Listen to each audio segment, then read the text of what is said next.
Hello and welcome. My name is Jandell, Manager of Exhibition Services at Rsna. On behalf of the entire Rsna team, I would like to welcome you to today's webinar, Rsna Attendee Insights, what Rsna attendees are looking for from exhibitors on the show floor. We will have Q&A at the end of the presentation, so we encourage you to take advantage of this opportunity to have questions answered by submitting them through the Q&A button located on your Zoom screen.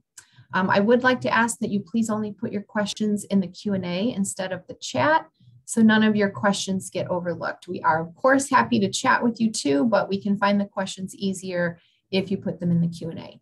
I also want to mention that we are recording today's webinar, and we will post it to our exhibitor best practices page for anyone that may have missed the live broadcast, or if you want to play it back for reference. Today's webinar is going to provide a sneak peek into the minds of Rsna attendees and share insights into what they are looking for from exhibitors on the show floor. So to kick us off, John Jaworski, Assistant Executive Director of Meeting Services and Corporate Relations, is going to share information from the latest CEIR, or Center for Exhibition Industry Research report. Then I will be sharing some specific things that Rsna professional attendees told us that they are looking for from Rsna exhibitors through comments that they've communicated on the attendee survey. And to wrap everything up, Dr. Cheryl Petersilge, Rsna Technical Exhibits Committee Chair, will offer insights as a radiologist and member of Rsna. We are so excited to have Dr. Petersilge joining us today, and thank her for spending this time with all of you. So now I'm going to hand it over to John Jaworski to review the CEIR report. Great, thank you, Sherry. Hello, my name is John Jaworski, as Sherry's mentioned. I'm the Rsna Assistant Executive Director over Meeting Services and Corporate Relations. Very excited that you have joined us for today's informative webinar. It's a unique offering. I hope you could get some insights in the exhibition industry, where we're at, where we're heading, and also hearing directly from meeting attendees and our members on what they like and would like to see at the exhibition. So I have worked at Rsna since 1999 and helped coordinate over 20 Rsna annual meetings with a great team of event professionals here at Rsna and all the exhibitors here that participate at the annual meeting. And in 2020, our lives were all interrupted and impacted by COVID. Our daily professional lives were disrupted. And importantly to our professional lives, the impact to the live event industry is something we never experienced. In-person meetings went dark and events were held virtually if they were even held at all. So I'm sure many of us are wondering, what are the long-term impacts of COVID to the live event industry? Last year, I felt RSA 2021 was a glimmer of hope. We were able to host a live meeting in person. Attendees returned, although maybe not as much as the past. However, the quality of attendance was strong. Exhibitors reported longer and deeper conversation with their clients and prospective customers, and many who were decision makers for their company. So today, what I'd like to do is share some results of the study that the Center of Exhibition Industry Research provided, the Research Council who commissioned the study, to learn how will attendees return to exhibitions and whether needs and preferences will change in any way.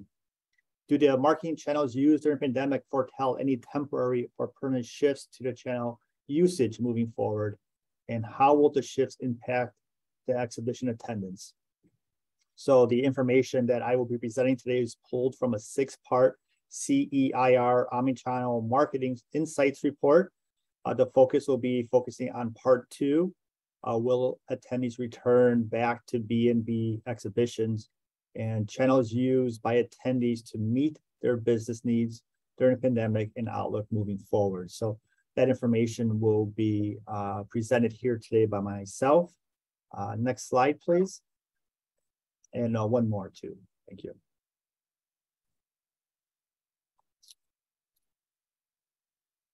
So the research started with learning how exhibitors and attendees connected during the pandemic.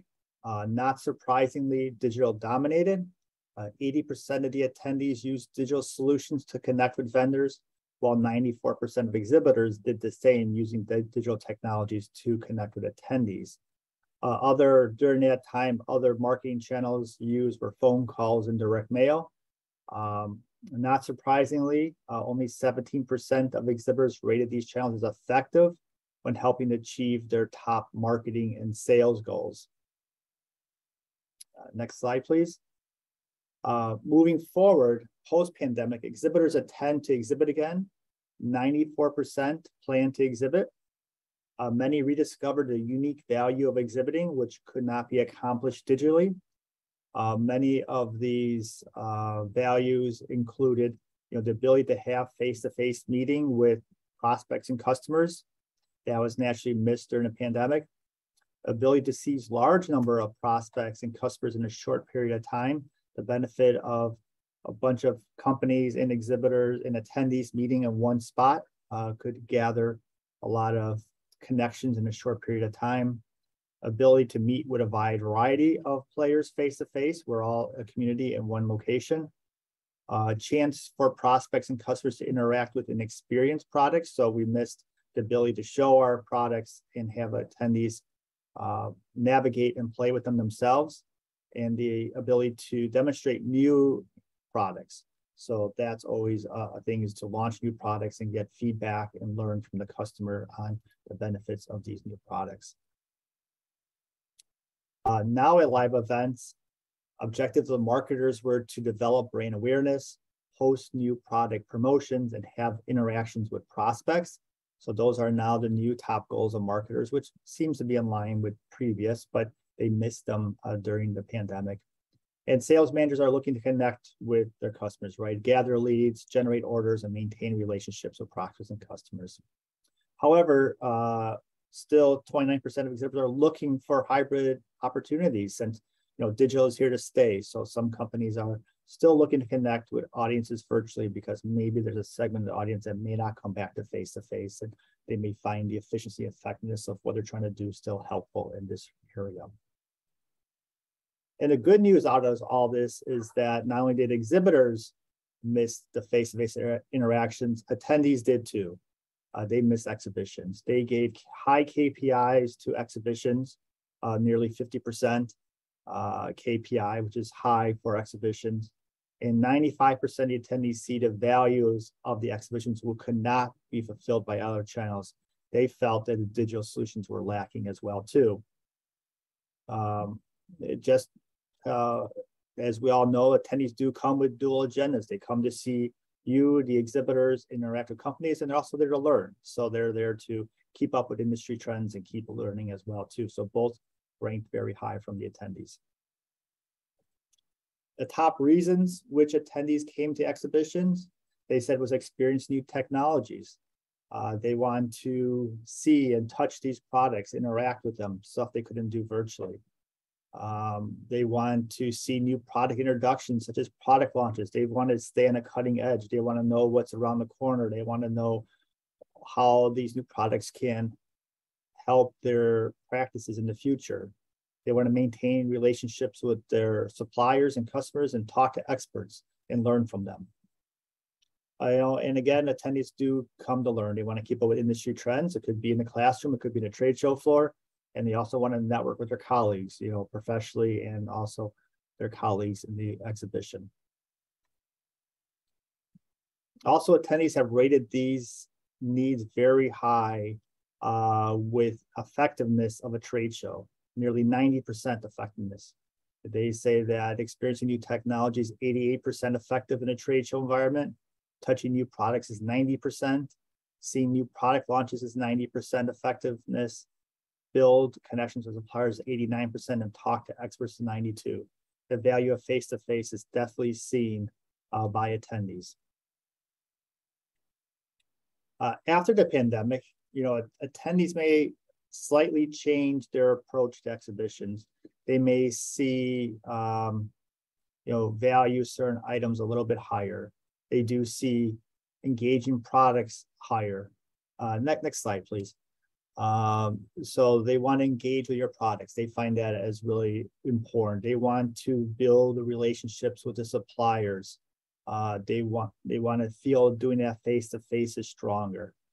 Keeping up with industry trends. They always want to stay in the cutting edge. Networking, they miss seeing colleagues, both, their professional colleagues, maybe the hospital, or maybe their corporate colleagues who they work with different products and services.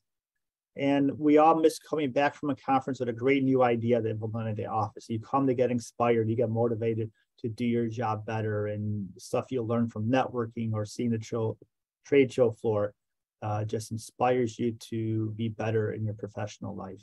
And that was missed. And they continue to see the unique value of attendance.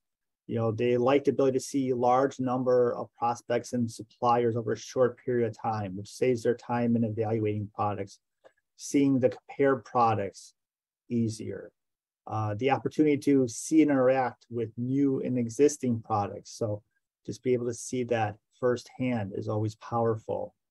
Ability to meet with Y players face to face. Again, we're a healthcare community that meets at one spot every year, and everybody is here face to face, and the power to that was missed digitally. The synergies of in-person dialogue, exchange ideas and strategies. Just the ability to communicate is easier, and you could experience and have more deeper conversations felt face to face than we could digitally. And again, this is similar to 4, is just the face-to-face meetings with prospects and customers. I think we realize holding face-to-face meetings is the best way to have complex conversations and brainstorm with others. So those are some of the key findings of the CEIR survey. I hope you found this way informative. I think exhibitions have a strong future, both from the exhibitor point of view and the attendees point of view. If you're interested in more on this research, is available at CEIR.org. At this time, I would like to introduce Jandell, who provide additional insights on the Rsna meeting attendees. And if you have any questions, please ask in the Q&A, and I'll be happy to answer it after the presentation today. So thank you for your time, and Sherry, the floor is yours. Thank you, John, for sharing that valuable industry research. It's definitely reassuring. So as John said, I am going to be sharing with you some of the feedback that we received from Rsna professional attendees. So we're going to actually bring it very personal and get right down to what Rsna attendees are saying. So Rsna conducts a survey of our professional attendees every year. So we did survey those that attended our meeting in 2021 to learn about their experience, their levels of satisfaction with the technical exhibits, and help us reveal areas where improvements can be made. Of the attendees who responded to the survey, 83% of them rated the quality of the exhibition as excellent or very good. So kudos to all of you who exhibited at Rsna 2021. It was very well received. But of course, I know you all joined today's webinar here to hear what you can do better, not just to get those kudos. So there were a few specific comments on the quality of the technical exhibits that I thought were important to share with our exhibitors. So here on this slide are some specific quotes from the survey. I'm not going to read them to you. You can read those, but you can see that attendees were looking for more scanned images just to help them understand the image quality of the products that were being exhibited. They also wanted to see more of the devices in person, not just to have a virtual presentation of them.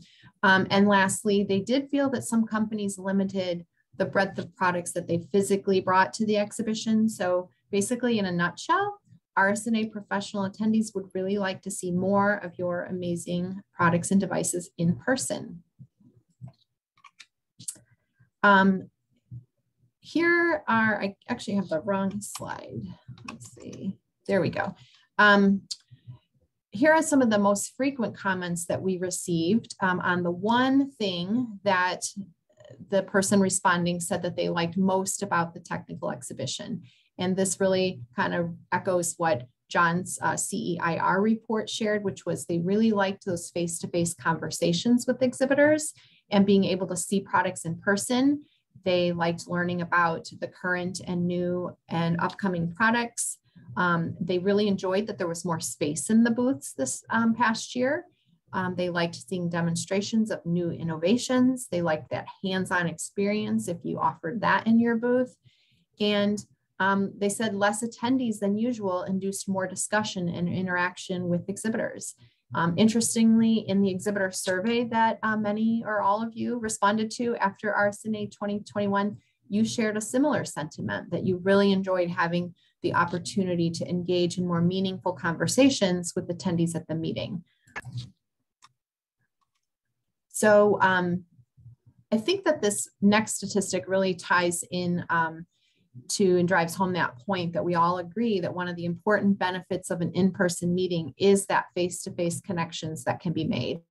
And 87% of our professional attendees who responded to the survey rated that the connection they made with exhibitors was excellent or very good. So again, that was great to see. The next thing we asked our attendees is what they felt was missing that they would like to see.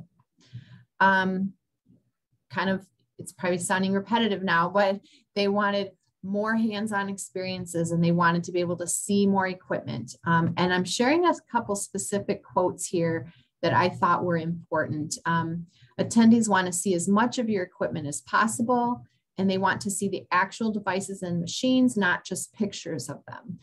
In addition, they really wanted to hear presentations and see live demonstrations. And we see more of that desire for face-to-face interaction and scheduling of meetings with them.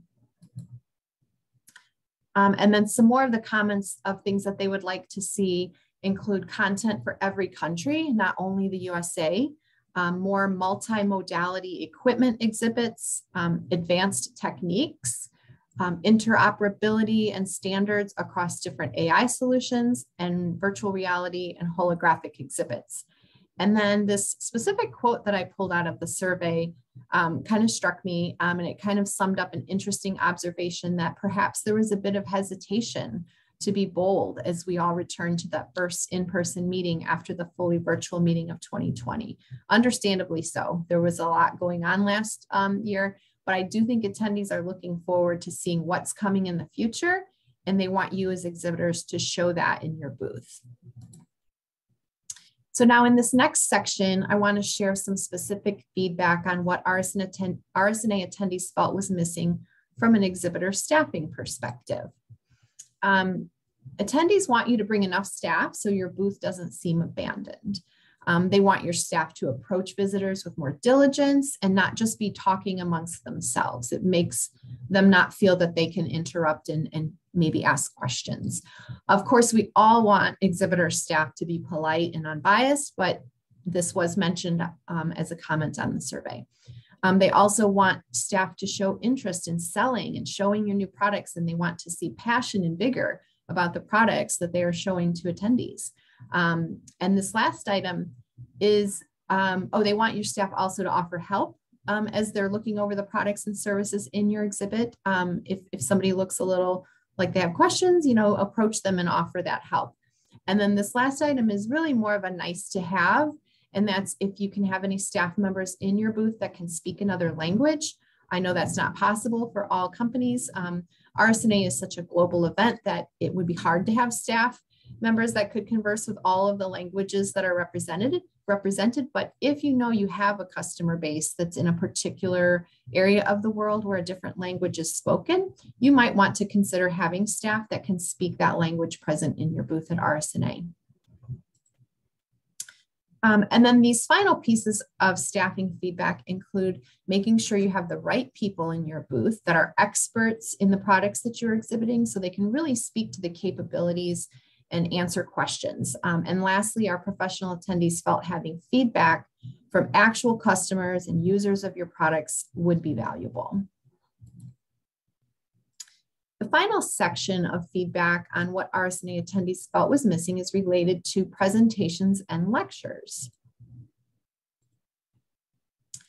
Attendees mentioned that they wanted the presentations and lectures that you give to be something that explains things and teaches them how to do something in a non-advertising and informative manner. And this quote here that I'm sharing, I thought was a valuable one to share with you so that you can pass this along to your sales teams.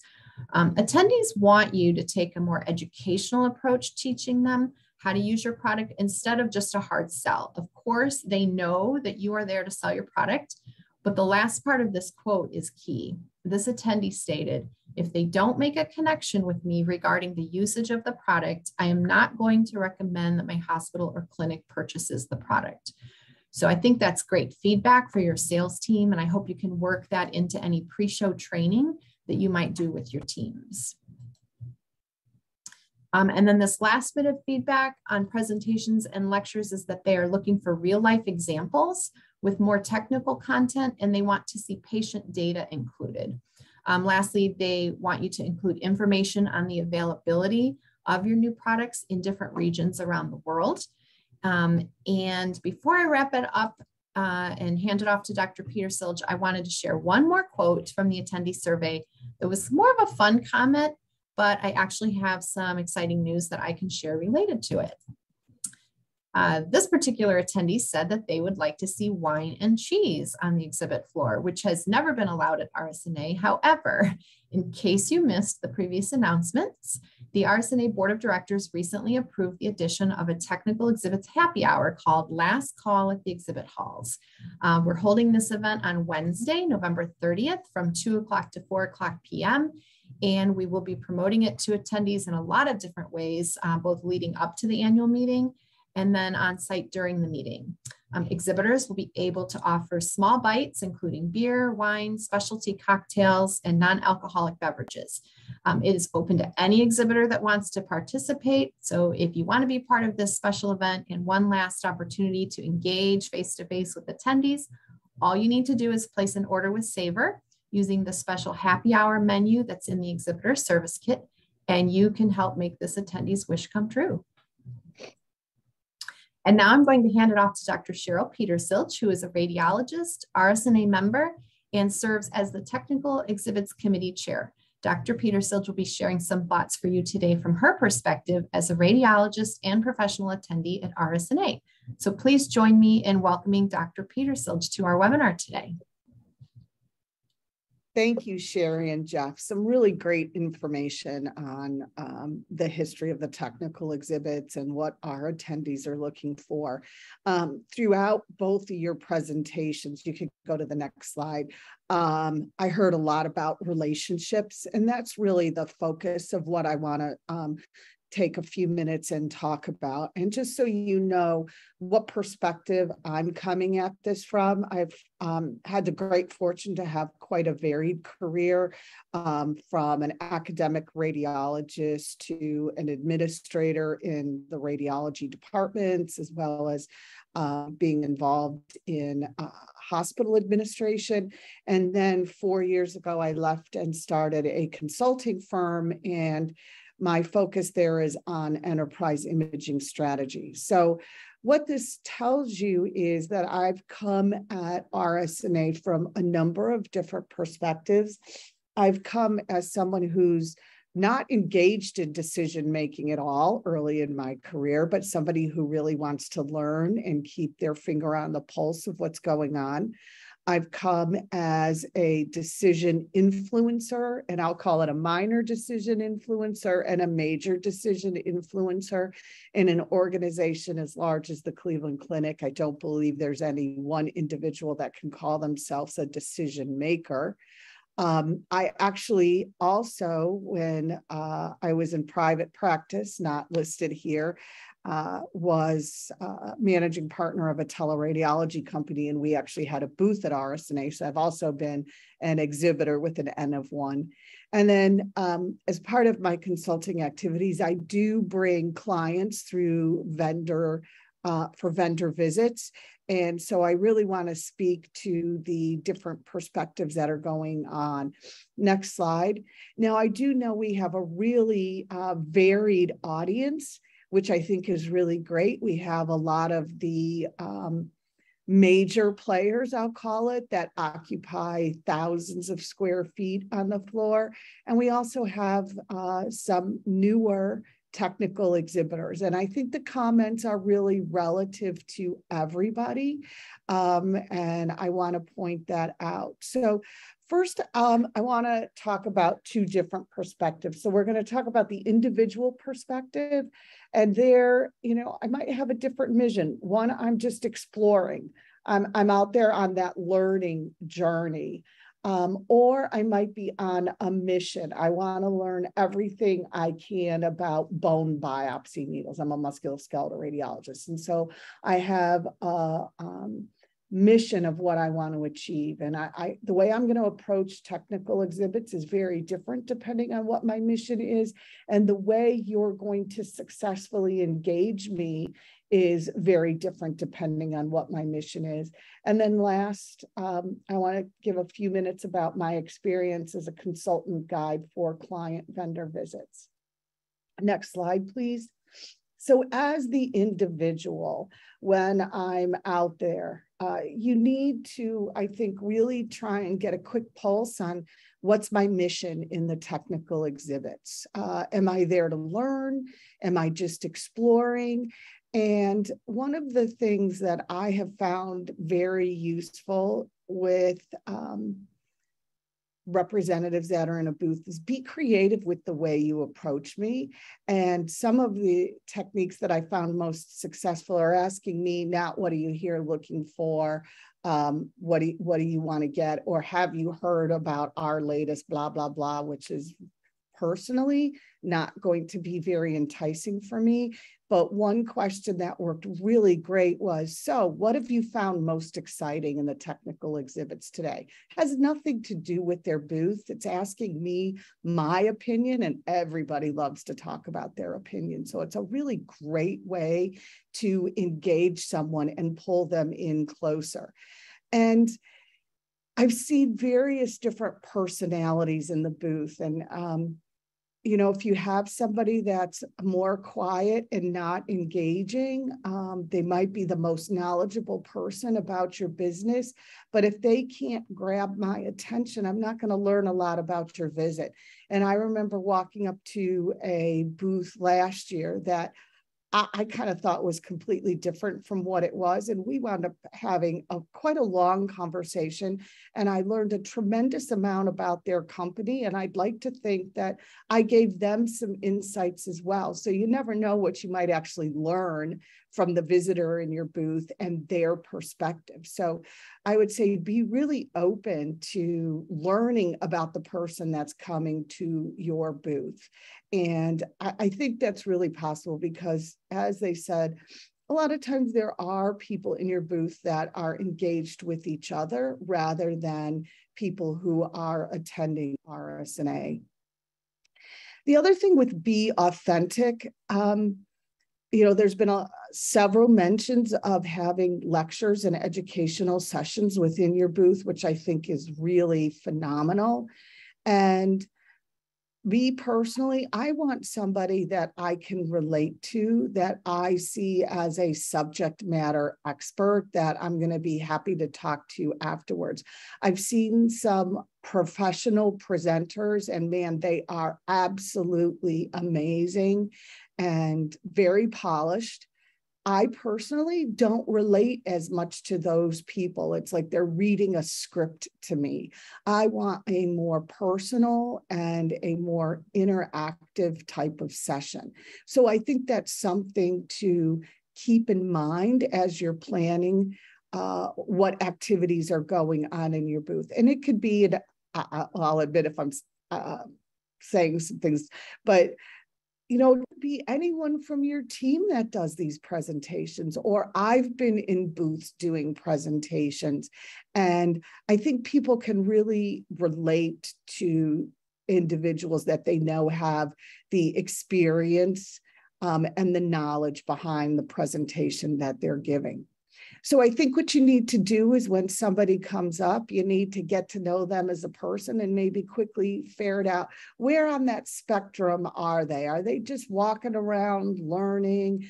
checking it out, very open to new educational opportunities, or are they on a mission? And generally, if I'm on a mission, my time is even more valuable because I've got goals and I've got things that I want to accomplish. I'm much more flexible when I'm there exploring because I'm just there to soak it all in.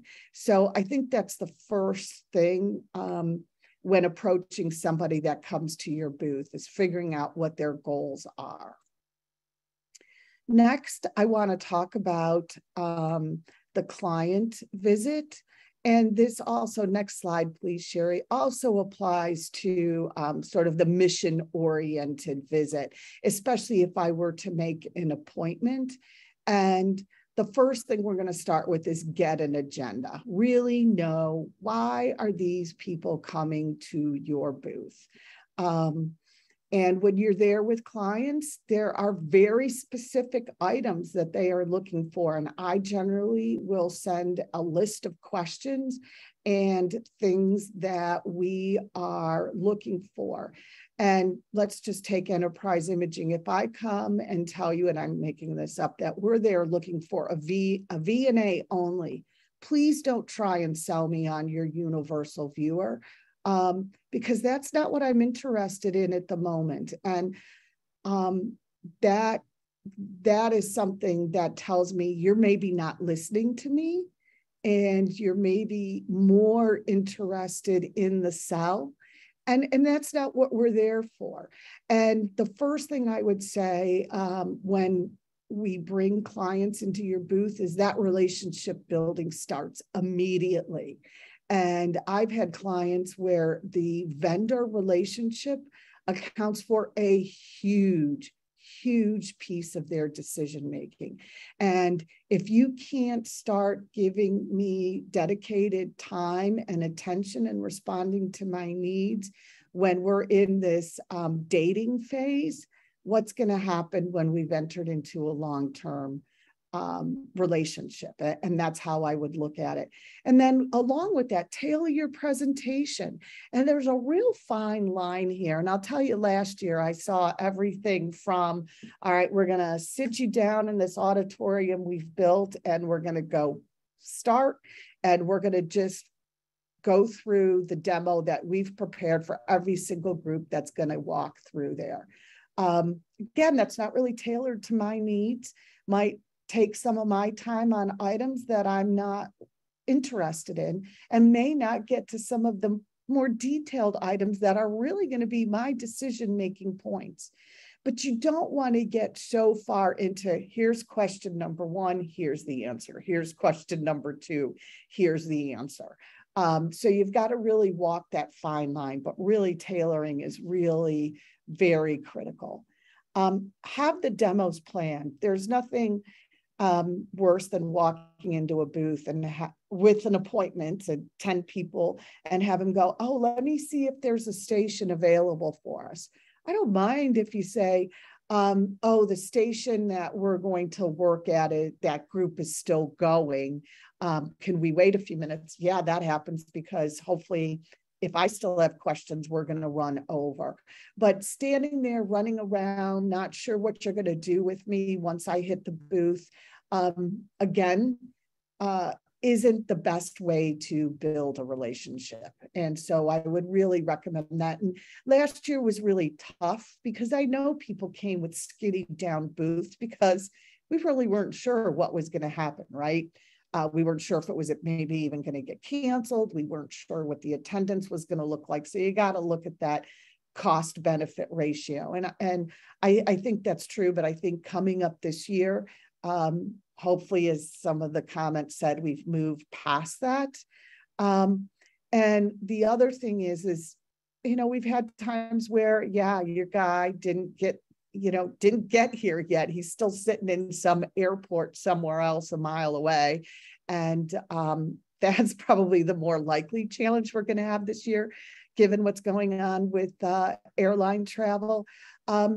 We can adapt, have somebody fill in, but make sure that they are not the guy that works in the back room that you're now pulling and putting in front of clients. That again doesn't really work.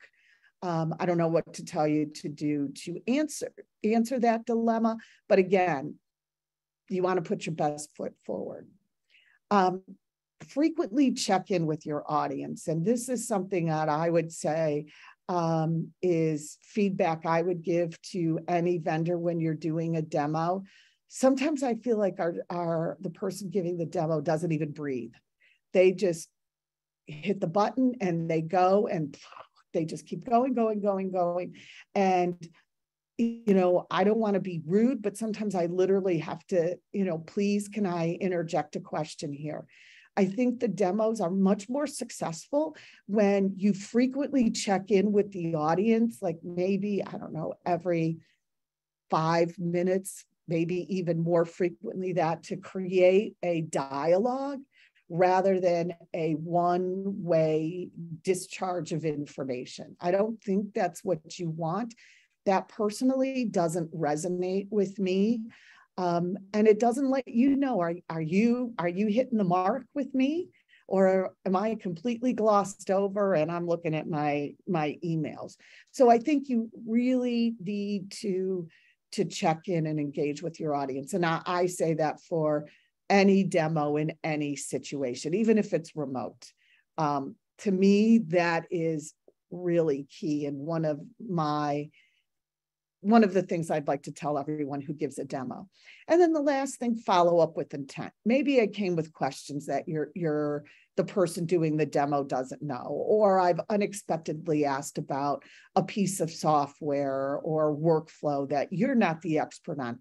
Of course that happens because everybody's not the expert on everything, but follow up. Don't say, how did the visit go? Can I answer any questions? Show you heard me. Oh, I know you brought up this question about POCUS and we didn't have the answer. So I'm going to connect you to X, Y, and Z person, or here's the answer. Again, shows that you're listening to me. And I know that I've never sat in a huge booth for days on end, even when I had the booth. I mean, I admire all of you that man these booths. I can't think of a job that could be more challenging. You're going all day.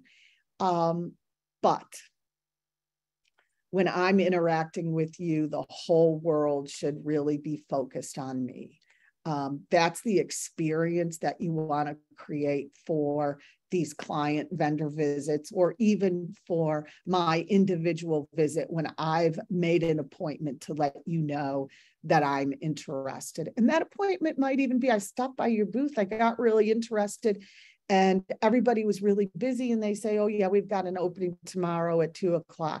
I've come back and I've made an effort to come back to your booth. I'm showing that I'm engaged, and try and meet me at the same level. So just my thoughts. I'm glad I got to share them with you. I hope you do find them useful. This is an N of 1, but I'm hoping it helps you.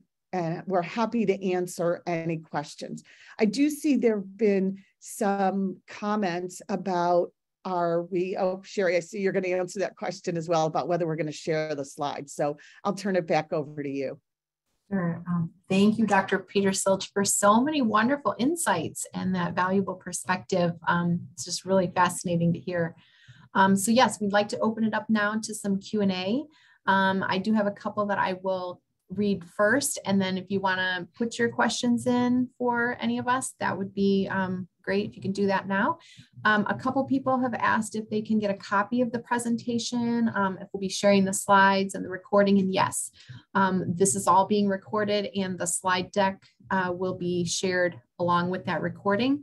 It'll be on our exhibitor best practices page in the on-demand webinar section. So if you have trouble finding that, just you can let me know, email me, and we can give you a link to it.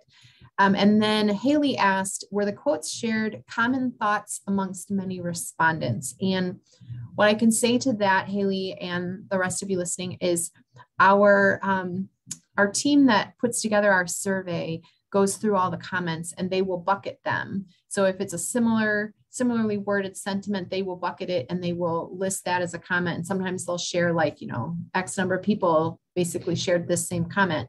Other times, if I put it in quotation marks, it was a very specific quote from one person. So I hope that answers your question. So we have one question here. This might be for you, Dr. Petersilge, to offer some advice on this. How do we pull the crowd to our booth? I think that's a really great question and probably top of mind for everyone. So here are the things that work for me. So number one, if somebody's sitting down and they're on their computer and not looking up and I'm in my exploring phase, I'm going to walk right by you. If you're out there, you look energetic, you look like you're ready to engage with somebody, I'm more likely to interact with you. I think, and I thought about saying this and I didn't because I am by no means a professional marketer or a booth expert, but instead of having what your solution is, maybe present something about the question you're answering, because maybe it's a problem I don't even know I have. So that might be another way to bring people in. Asking questions somehow in the booth, I think, is a really great way to do it. This is something that I've always found interesting, and I'd love to hear from exhibitors on booth etiquette. Sometimes when I'm traveling alone because I couldn't connect with other individuals, but I love the group experience when I'm in a booth, and I love hearing the questions that other people bring. So if you have a group and you see me kind of lingering out there, maybe ask the group, hey, can this person join in, or somehow bring people together? And I know there's pros and cons to that. But if you could, the more the merrier, and the more you learn from other people and questions. So judge if you can bring the people that are in the booth together to have a common shared experience, I think is something that I would recommend. Great. I do have one comment for you, Dr. Petersilge, from Charlotte. She said, excellent perspective sharing, and she just wanted to let you know that your presentation was well worth her team's time. Thank you. I wanted to share that with you. And then someone asked, I might need this person to give more detail. They said, can Dr. Cheryl give an example? And I'm not sure what that was in response to. So Kimberly, if you can give us more details of what you were looking for, we can get back to that one. I do have another question. It says, is a daily demo session fixed time slot helpful and valuable for the prospects? I think so. And I don't know if Jeff might want to talk about some ideas that he's been bouncing around, but I think if you could say, we're going to do a ultrasound demo 11 and 2 o'clock every day, and again, create that group atmosphere, I think that's terrific. Because then people can come together, again, that group learning from other people, as well as seeing your presentation. I love that idea. Okay, and then Kimberly gave us a little more detail on her question about giving an example specific to when you were saying, I may not know what I am missing.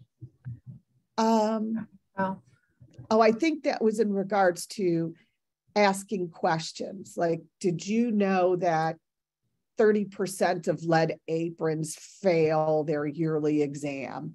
Ours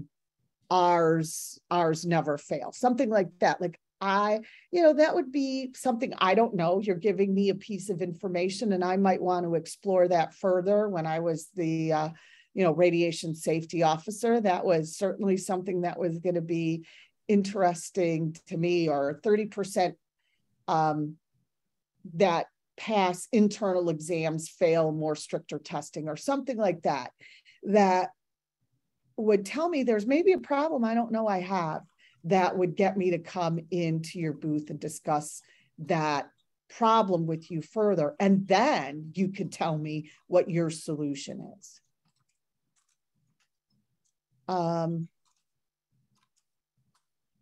So John, do you want to answer about the demo? I will, How yeah. they advertise it? Yeah, my question here is how do you advertise or doing a demo? So I have seen exhibitors tackle this situation in various ways. Some, if you're just going to have your booth, sometimes you just see a little clock, a little sign with a clock. Is next demo at 10 o'clock, 11 o'clock, so they know you come by and when the next demo will be happening. Best isn't to wait on site to hope that people come to the demo. So I would encourage your sales team to reach out to their contacts and say, hey, would you like to come by for a demo? And we're going to have demos at this time, and get them set up in advance. Having multiple people on the same demo is always a great idea too. As Dr. Petersilge shares, there's always having colleagues together, learning together is always a benefit. So you could do time slots and have people join together with that. And, there's ways you could add it to your online exhibitor listing to say you'll be having demos. You can link to your website then to say schedule a demo this way here. And then there's a pure advertising approach of, sending out emails either through your own contacts to an email or, purchasing one from Rsna as well to the meeting attendees. So there's different ways of us handling it. Hope those ideas resonate with you, and maybe one of them will help you this year. And then there's a question here. John, you may have the answer to this one. It says, is there any schedule from Rsna for attendees for keynotes or lectures, etc.? Where would they find that? Yeah, we have all of our plenary sessions and keynote speakers on our website right now. If you go to rsna.org/annual meeting, you'll find a list of all of our plenary sessions. Our opening session is 4 p.m. on Sunday. And then we have a plenary session held each day with different keynote speakers. I believe those times are 11 a.m. each morning on Monday, Tuesday, Wednesday, and Thursday. So you can find them there. Attendees are able to attend them as well, as long as there's seats available at the start of the session. And usually these sessions are typically in Area Crown Theater, which holds 4,200 attendees. So seating is usually not an issue. Were there any other questions from attendees? I do want to mention, if you are looking for some assistance with your planning of your participation and learning how to attract attendees and stuff, there is a program that you can take advantage of that we're offering to all exhibitors. You've probably seen my emails. It's called STEP. You can still enroll in that. Tier 1 is still available. Tiers 2 and 3 did, and the enrollment ended yesterday. But the link is rsna.matrixlms.com. I will put this into the chat for anyone that's interested in it. It's with Robin Davis of, let's see, let me get it to everyone. She's with Exhibitors Win, and she runs that program for us, and will definitely give you some professional advice on how you can attract attendees to your booth. I have one last question I see here. From your perspective, so this might be for Dr. Petersilge, should we lead the conversation by prospects' questions, or should we be the ones that are asking and engaging them? I think that, so if they have questions, that should always be first and foremost. You should be giving them the information that they're seeking, and you might provide opportunities to have other related conversations. But if they're like, no, we're not interested, then you just stay on the path that they're giving you. I think you really follow the lead of what the attendee is telling you they're interested in. Doesn't mean you can't introduce other concepts, but you need to respond to the way they respond. That makes complete sense. Okay, don't see any more questions, so we'll go ahead and wrap up, but I wanted to thank you, Dr. Petersilge and John, for joining me today. to share such valuable insights with our exhibitors. I do believe that each of our exhibitors that was on the call today can take away some great tips to share with their teams as they are planning their participation for this year's annual meeting. And I want to thank each of you who attended today's webinar. I want to take a quick moment before you leave, though, to remind you that on Wednesday, August 31st, CDS, who is RSNA's official registration provider, will host a webinar, and they will review lead retrieval options. They will show you how to purchase an official RSNA attendee list, and they will show you how to take advantage of the guest passes that RSNA provides each exhibitor. So you can invite some of those VIP customers to attend RSNA for free as your guest. They can have that face-to-face interaction with you. So please feel free to reach out to the RSNA team if you have any questions as you plan your participation. I've got our contact information on this final slide, so please feel free to reach out. We will be signing off now, but remember, we're just an email or a phone call away. So stay well, and we look forward to seeing you in some of the upcoming webinars and then later this year in Chicago. Thanks, everyone. Thank you. Everybody have a great day. Thanks.